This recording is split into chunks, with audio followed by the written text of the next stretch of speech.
मैं भारतीय जनता पार्टी से सीधा सवाल पूछना चाहता हूं। अक्टूबर 2021 में गुजरात के गांधीनगर में नगर निगम का चुनाव कैसे हुआ बिना आयोग बनाए हुए?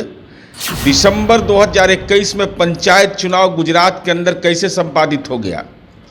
कि देश एक राष्ट्र एक झंडा की पार्टी, तो क्यों नहीं गुजरात के अंदर दिलवाया? गुजरात मॉडल आपका प्रभावी है, मानते हैं।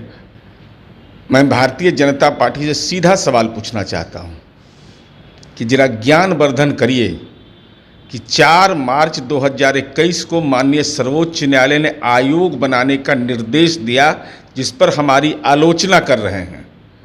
तो कृपा करके यह बताइए कि अक्टूबर 2021 में गुजरात के गांधीनगर में नगर निगम का चुनाव कैसे हुआ बिना आयोग बनाए हुए? दिसंबर 2021 में पंचायत चुनाव गुजरात के अंदर कैसे संपादित हो गया? और 4 मार्च 2021 को माननीय सर्वोच्च न्यायालय का निर्देश कि आप आयोग बनाइए, और 22 जुलाई 2022 को बैकवर्ड कमीशन बनता है गुजरात के अंदर में। भारतीय जनता पार्टी को तो इस बात का जवाब देना होगा। गुजरात मॉडल आपका प्रभावी है, मानते हैं। और माननीय अमित शाह जी अभी आ रहे हैं लोकनायक जयप्रकाश नारायण के चरणों में शीश झुकाने के लिए। तो हम आपसे यह सवाल पूछ रहे हैं कि आप डरिए मत, माननीय अमित शाह जी से पूछिए कि कैसे यह हुआ जब माननीय सर्वोच्च न्यायालय ने मार्च 2021 में निर्देश दे दिया बैकवर्ड कमीशन जुलाई 2022 में बनता है, उसके पहले गांधीनगर और गुजरात का पंचायत चुनाव कैसे संपादित हुआ? यह भारतीय जनता पार्टी को स्पष्ट करना चाहिए। साथ ही साथ देश के गृह मंत्री आ रहे हैं, तो आपको असम और त्रिपुरा भाजपा शासित प्रदेश है, वहाँ तक अब तक पिछड़े वर्ग के आरक्षण की घोषणा क्यों नहीं की गई है? यह सवाल तो आपसे होगा। बिहार में आप आलोचना कर रहे हैं, तो इस बात का जवाब आपको देना चाहिए ना कि 2010 में माननीय सर्वोच्च न्यायालय का निर्देश आया, उसके पहले 2006-07 में चुनाव हुआ, जिस आधार पर उसके बाद चुनाव हुआ, तो आपकी जुबान क्यों खामोश हो गई? क्यों आपने नहीं कहा अगस्त सितंबर 2021 में पंचायत का चुनाव हुआ? तो भारतीय जनता पार्टी ने तो कभी सवाल नहीं खड़ा किया।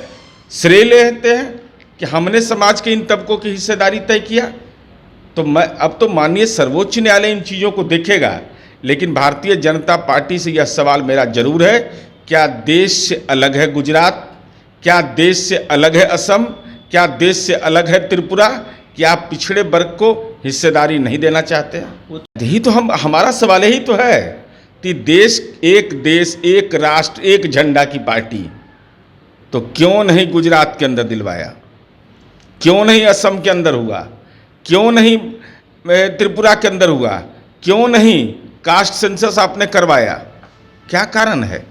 समाज के सारे तबकों के विकास के लिए आपको क्या डर लगता है? इसीलिए ना कि जिस संख्या की गणना हो जाएगी तो हमारी परेशानी बढ़ जाएगी।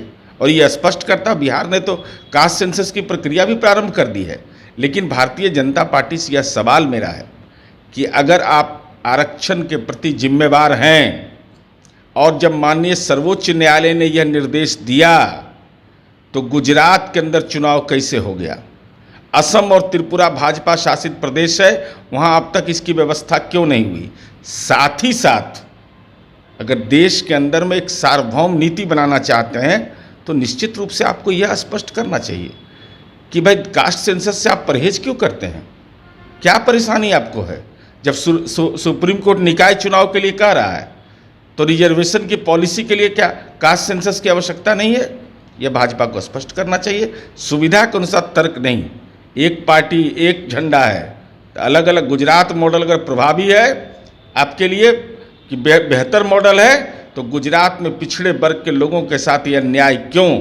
यह भारतीय जनता पार्टी बताए।